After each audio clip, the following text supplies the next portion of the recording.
देखिए, मैंने सम्मानीय श्री उद्धव ठाकरे जी और सम्मानीय श्री शरद पवार जी को फोन किया था और मैंने उनसे निवेदन किया था कि महाराष्ट्र के राज्यपाल जो मुंबई के वोटर है उनको उपराष्ट्रपति पद का उम्मीदवार तैयार किया गया है या उनको बनाया गया है। उपराष्ट्रपति पद का जो चुनाव होता है ये एक प्रकार से नॉन पार्टीशन माना जाता है, क्योंकि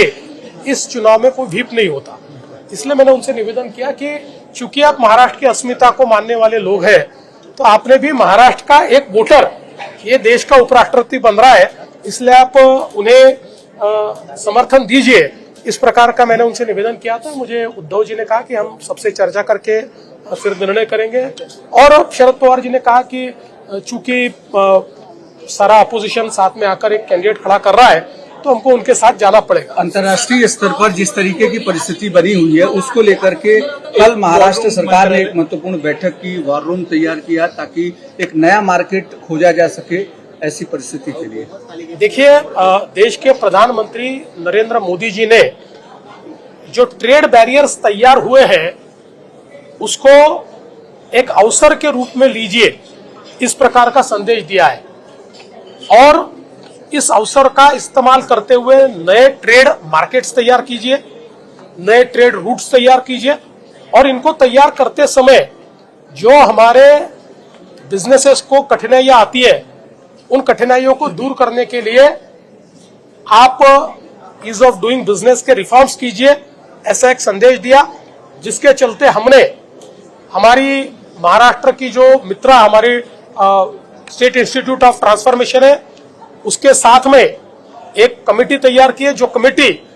अल्टरनेट मार्केट्स क्या हो सकते हैं, टैरिफ से बचने के लिए हम लोग ईज ऑफ डूइंग बिजनेस कैसा ला सकते हैं, इसके ऊपर काम करना शुरू किया है। और इसको फोकस रूप से करने के लिए मैंने वॉर रूम तैयार की है, जो हर महीने इन रिफॉर्म्स को ट्रैक करेगी, कितने रिफॉर्म्स हुए इसका विचार करेगी और उसको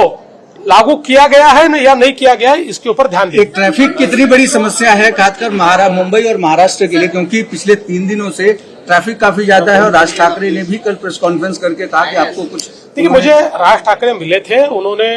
ट्रैफिक के बारे में कुछ सूचनाएं मुझे दी है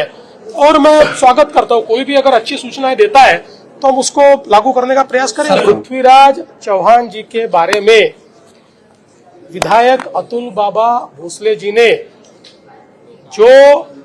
साक्ष्य हमारे सामने लाए हैं, जो एविडेंस हमारे सामने लाए हैं, वो बहुत गंभीर है, और इससे ये ध्यान में आता है कि वोट चोरी का ठेका तो राहुल गांधी ने ही लिया हुआ है। असली वोट चोर कौन है